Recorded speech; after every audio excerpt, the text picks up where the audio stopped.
Welcome back. All right, so I've done a video on who I feel are the best GMs in the league, and it's not an easy thing to do. And coaches, even more so. That's why I'm at 12. There are some really good coaches in the NHL. Yeah, there's a lot of recycling that goes on, but I think there's some really good coaches. Now, I've got Donald Duck angry down here because there's going to be somebody angry in the comments, so let's put right here. Put right here. Comment section. So, because anytime I do a list video, that's going to happen. Again, it's just for fun. It's just a list. So we'll go ahead. We'll go from 12 through 1. And yeah, again, just for fun. So, number 12 on my list of who I feel are the best coaches in the NHL. And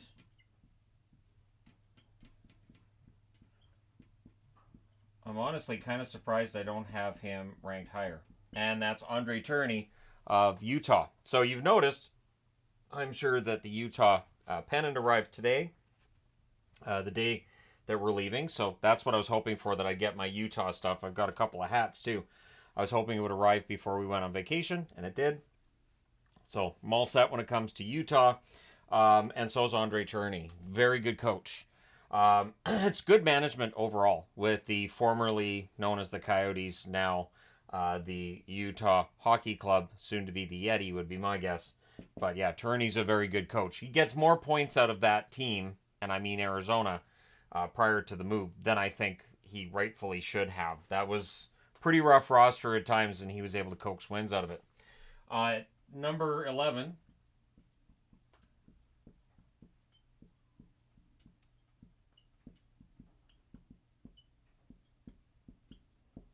So I'll just put the caps. Spencer Carbery. The Capitals were not expected to be a playoff team. They got there. Mike Sullivan's not on the board. Pittsburgh's missed the playoffs in back-to-back years. Spencer Carbery's there. The Capitals did not miss the playoffs in back-to-back years. Again, there are a lot of good coaches in the NHL. I wanted to have Sullivan on the list, but can I put him ahead of Tourigny right now? No. So Tourigny gets number 12, and Carbery gets number 11. The only reason I'm not using logos is space. I don't have logos that are the right size to fit into all these spaces, so apologies. Number 10.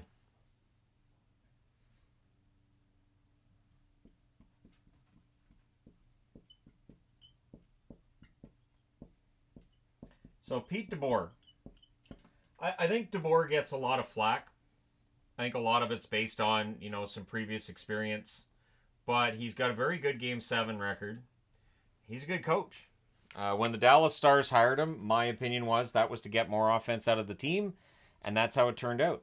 DeBoer is a good coach, though, and I think that it's easy to dump on a coach. Since it's easy to dump a coach, they get fired all the time. But I do think DeBoer is a good coach. He's been through a few different teams, and there's a reason he keeps getting hired. He gets good results. The firing part, we can all have that debate some other time, but I understand why teams hire him. So Pete DeBoer for the Dallas Stars. Number 9. I thought about just putting the last name, but I thought, nah. I'll put the full name. Rod Brind'Amour. Carolina has had a lot of success in recent years. I feel because of Brind'Amour's coaching style, he has got them the most success this team's ever had, and it is sustained success.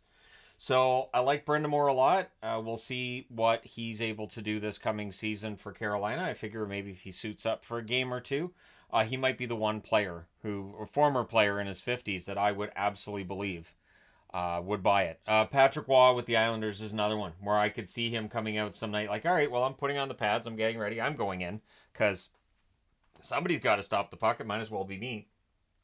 But if we had like a hockey game featuring coaches who used to be players, Brind'Amour and Waugh would probably be pretty prominent. This is where I can mention Patrick Waugh of the Islanders did not make the list. Number 8.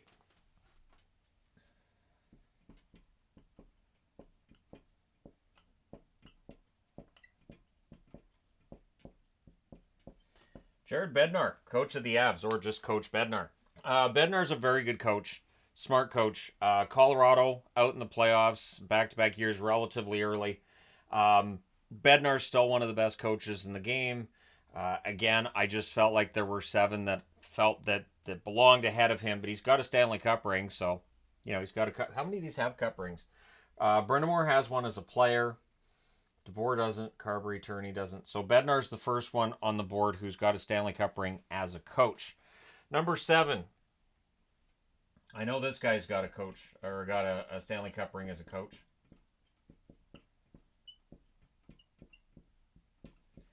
So this past season, the Philadelphia Flyers, if you look at that roster, you look at the goaltending, you look at everything around the Flyers, they had no business being in a playoff spot or near a playoff spot as the schedule wound down. Eventually, they backed out of that playoff spot, but Philadelphia being there at all was because of Tortorella's systems. Tortorella, I think, has adapted quite well to the NHL and to the players and the way that they're coached now. I think we all know that he's got quite the temper when it comes to the media at times and towards officials, but towards his players, his outbursts have really not been anywhere near what they were back in the day. You look at the coach that was behind the Vancouver Canucks bench for that 1 year. You look at Tortorella now behind the Flyers bench. Completely different bench bosses altogether. Number 6. And this one I kind of went back and forth on, should he be that high up? And I thought, you know what? With what the Oilers just did, I have to give credit to Kris Knoblauch, because when he took over, not many people expected them to come back and make the playoffs. I didn't know that they could either. I felt like they were a disaster. Knoblauch takes over and they run it from there. They end up in the Stanley Cup final. He kind of has to be in the top 6 in my eyes. We'll see whether or not he's a flash in the pan. We have seen coaches before that they have one really, really strong season and then they're not able to replicate that, or things just don't go as well the next season. But yeah, Knoblauch for me with the Oilers, number 6. Yeah, I think that's a good spot for him.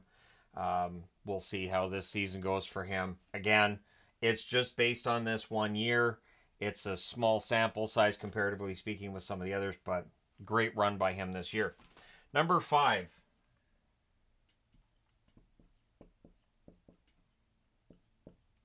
Why did I do that? Why did I attach the T to the O?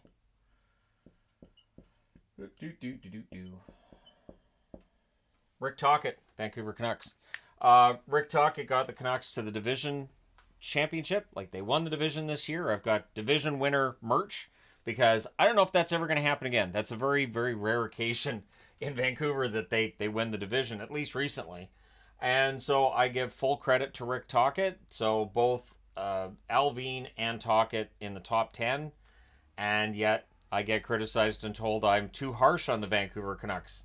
Not sure how.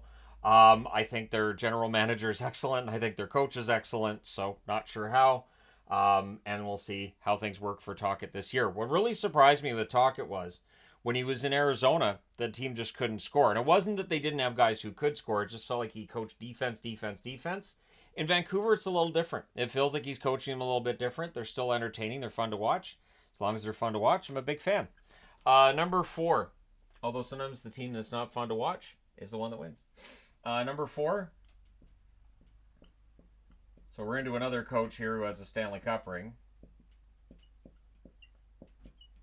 That's Bruce Cassidy with the Vegas Golden Knights. Cassidy, of course, before this was a coach in Boston. He did a very good job in Boston, but he didn't get along with some of the people in Boston, and therefore the Bruins move on. He goes to Vegas and wins himself a Stanley Cup. Kudos to him for that. Bruce Cassidy is a very smart coach. He does a very good job with his team. He gets more points out of them than one would expect. If Vegas makes the playoffs again this year, and if they're dangerous, it may very well be because Bruce Cassidy is able to figure out a formula that gets Vegas some wins. Number 3.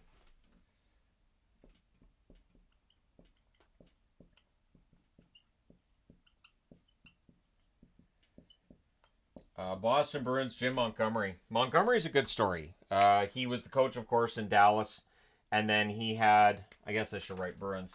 He had some personal issues off the ice, which was affecting his job. And so he lost his job in Dallas, but he did what he had to do to get himself right, and has been fantastic for Boston. I don't know how that team got as many points this past season as they did. Boston down the middle, losing Krejci and losing Bergeron. It didn't make any sense they were as good as they were. Yes, they lost the division down the stretch. It's amazing they were first in the division to start with. So Montgomery gets Boston more wins and points, I think, than another coach would. So while losing Cassidy was one thing that kind of ticked me off at the time, Montgomery's been great. He's an inspiring story. And hopefully that inspiring story continues with maybe a Stanley Cup next year. That'd be great. Anybody who's not a Bruins fan just disagreed with me. All right, number 2.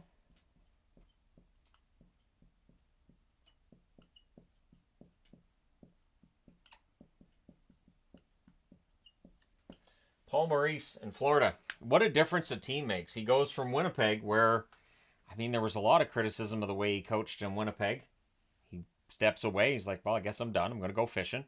And instead, he ends up being coach of the Florida Panthers, and they're the Stanley Cup champions. And Maurice, and the way that he handles the media, the way he handles players, just his general attitude is great. I think it's fantastic.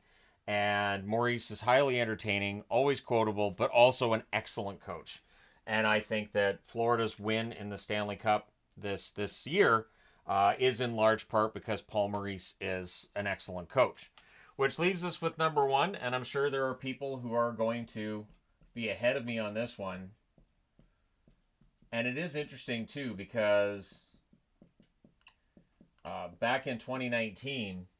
Jon Cooper was criticized by yours truly because when the Lightning blew that four straight games against Columbus in the first round, I don't know. I didn't see anger from him. I didn't see any kind of panic. But since then, they've had a pretty good run, and Jon Cooper deserves a lot of credit. So the Tampa Bay Lightning coach, for my money, is the best coach in the National Hockey League. But again, it is highly subjective. There are definitely coaches that are not on the board that I could have had on the board, and that's just my ranking of the top 12 coaches in the National Hockey League. So you guys can let me know your thoughts, and I know you will. There's the comment section right there. Go ahead and jump up and down like Donald, and let me know your thoughts in the comment section. Don't forget to hit like and subscribe in the event you've not done so already. Thank you guys so much for all your support. I will talk to you again soon.